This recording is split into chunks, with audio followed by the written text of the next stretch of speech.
Hello everyone.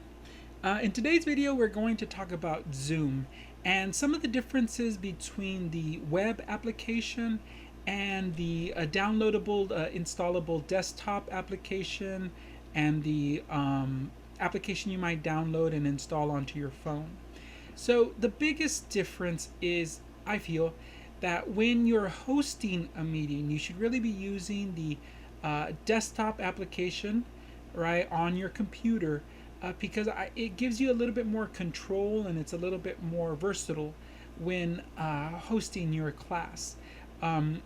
If you're going to simply view a class, so let's say you're joining a meeting or something and all you have to do is view it, maybe interact over chat, like very simple things, then the web application or the phone application is probably fine, right? It's probably all you need. But if you're hosting or holding the class, a class, then I would definitely do it out of the desktop application. And you might ask yourself, well, what's the difference? How do I know which one I'm using? Well, here on my screen I have the web application. As you can see, it's Google Chrome and I'm at zoom.us. I can sign in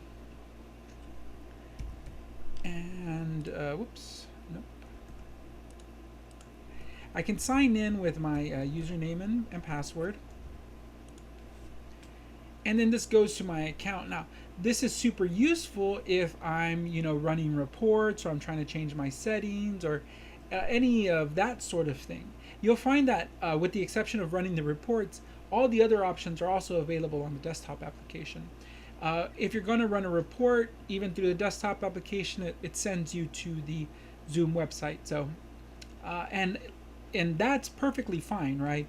If you wanted to join the meeting, but not, like I said, if you didn't want to open up your desktop application or you didn't have it, maybe you were on a tablet or a phone, then yeah, just join it from the web.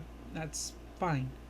But if you wanted to host the meeting, and again, you can go ahead and try to host the meeting through the web app, right? Let's say with video on, I guess then. You're going to see this little pop-up menu that said Open Zoom Meetings, right? So Zoom.us wants to open this application, Zoom Meetings, right? So when you try to host the meeting, even on the web application, it's going to try to open the downloaded, installed desktop version of it. And where can we find that desktop version? Well, if you go to the bottom of your screen, the little taskbar at the bottom, right, and you click on your start menu and you scroll all the way down, you should have Zoom, right, as one of the applications that it's already downloaded and installed onto your computer, right? So if we start Zoom here, we'll have this, and this is the desktop version of Zoom, right? And so we're going to, if I try to create a new meeting or join a meeting, I can do all those things, schedule, share my screen again. All those things are available on the desktop version. In fact, they're, especially hosting a meeting, is pretty much only available or should only be available on the desktop version, right? So we're going to close this and we're going to open Zoom Meetings, and as you can see, it opens exactly what I just had right now. It just opens the desktop version, right? So that's really the difference. If you're going to join a meeting, then you can just join it from the web and you can join it from your phone and you don't have to have anything downloaded or installed. Let's say you're not at a personal computer, you're at someone else's computer and they don't have Zoom installed. You can join Zoom meetings from a web browser, but you won't be able to host them.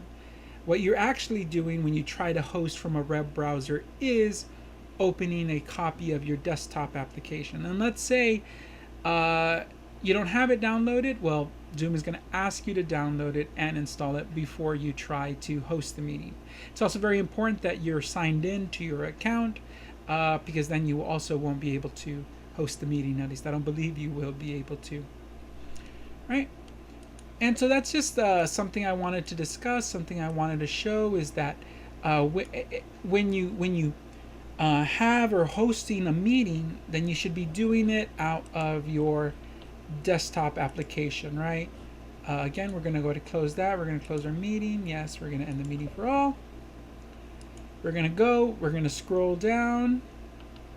We're going to click on Zoom. We're going to start Zoom. And again, it gives us this.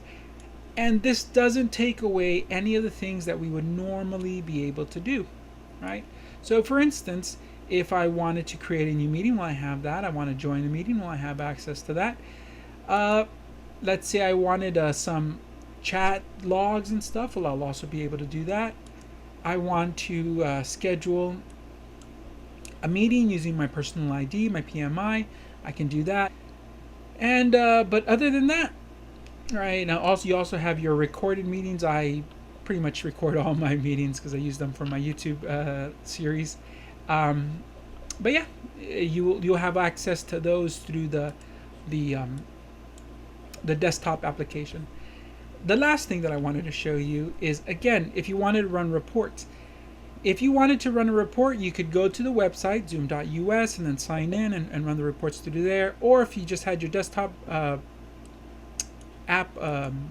application open, then what you would do is you would go to your settings, or no, your profile.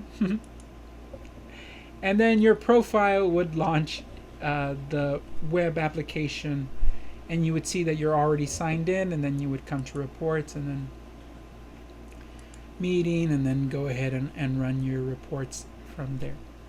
So everything you can do on the website, you can do on the desktop application, but not everything you can do on the desktop application you can do on the website. So that's just kind of a difference, and you should kind of be sure to be paying attention to those differences, because they might cut down on some sort of confusion or things that you might find. For instance, maybe you're having trouble with students joining, or maybe things of that nature. Well, that'll cut that down a lot if you're using your desktop application to host your meetings. If you're using your PMI, your personal meeting identification, and I'll have another video about how to do that to host your meetings, and that'll cut down a lot of that confusion. All right, well, thank you very much for your attention and your time. If you have any questions about this topic or other topics, feel free to email me, Mauro Hernandez, MAU Hernandez at esc1.net, or you can just put a comment on the video below, and you're welcome to ask me any questions. If you need me, I can even have a little Zoom session with you, and then we can sort of discuss over there.